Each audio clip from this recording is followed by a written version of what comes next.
भोपाल। प्रधानमंत्री नरेंद्र मोदी को राहुल गांधी के सरेंडर मोदी कहने के बयान पर गृह मंत्री नरोत्तम मिश्रा का पलटवार। कहा, अंतर्राष्ट्रीय योग दिवस पर दो लोगों ने योग नहीं किया। चीन और राहुल गांधी ने योग नहीं किया। उनके शब्द उनकी बुद्धि के पैमाने को बताते हैं। जब भी बोलते हैं वह देश की सैनिक और देश का मनोबल तोड़ने की बात बोलते हैं। लगातार पेट्रोल डीजल के बढ़ते दामों को लेकर कहा, कोरोना कारण से सभी लोग प्रभावित हो रहे हैं। जल्द ही इससे सभी लोग ऊपर आएंगे। मंत्रिमंडल विस्तार पर सीएम शिवराज सिंह के दिल्ली जाने पर बोले गृह मंत्री नरोत्तम मिश्रा। ये मुख्यमंत्री शिवराज का अधिकार है, वो जब जहां चाहे वहां जा सकते हैं। उपचुनाव को लेकर कांग्रेस के रणनीति पर गृह मंत्री ने कहा, कांग्रेस देश में कहीं चुनौती नहीं बची। जो पार्टी 10 सालों से विपक्ष में एक अच्छा नेता नहीं बना पाई, उसका अस्तित्व नहीं बचा। भोपाल से प्रवीण कुमार भार्गव की रिपोर्ट।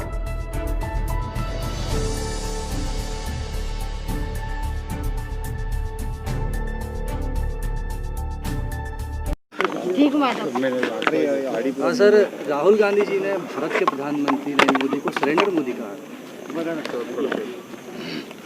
दो लोगों ने कल योग नहीं किया। एक तो चीन ने योग नहीं किया, एक राहुल गांधी जी ने योग नहीं किया। स्वाभाविक रूप से जो उनके शब्द हैं वो उनके बुद्धि के पैमाने को भी बताते रहते हैं। वो जब बोलते हैं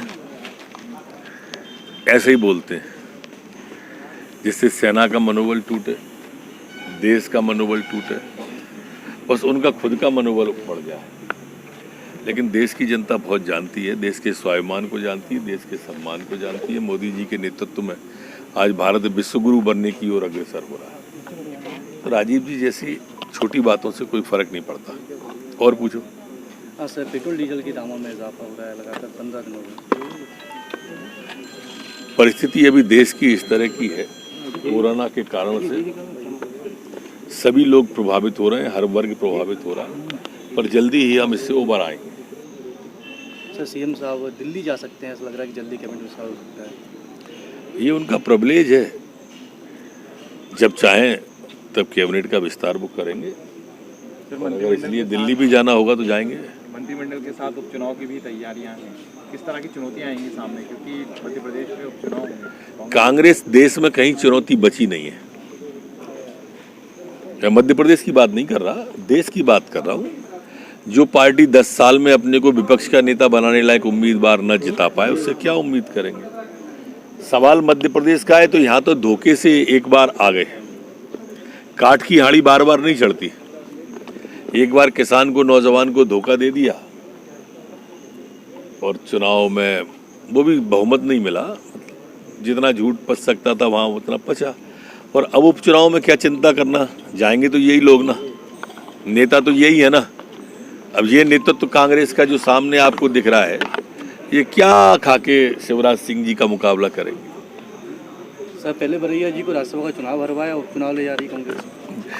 देखिए, बरैया जी बहुत सज्जन और सीधे आदमी है। वो छल कपट से बहुत परे रहते हैं और कांग्रेस हमेशा उनके साथ छल कपट करती है। मैंने उस दिन भी कहा था कि जब विधायक नहीं थे तो बरैया जी को लड़ाया क्यों, और लड़ाया तो फिर हराया क्यों। अब हरा दिया है तो ये आएंगे और फिर इसी तरह से उन्हें हरवाएंगे, उनका मन बहलाने के लिए कि यहाँ से जीत जाओगे, वहाँ से जीत जाओगे।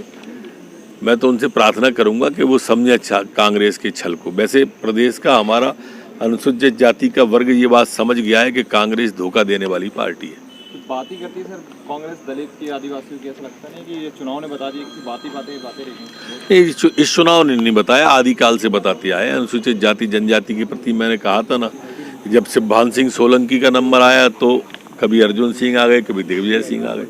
जब जमुना देवी जी का नंबर आया तो कभी दिग्विजय सिंह जी आ गए, कभी दूसरे राहुल सिंह जी आ गए।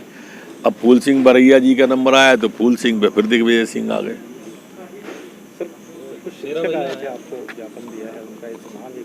मैं शिक्षा विभाग को भेज दूंगा। गाड़ी ला।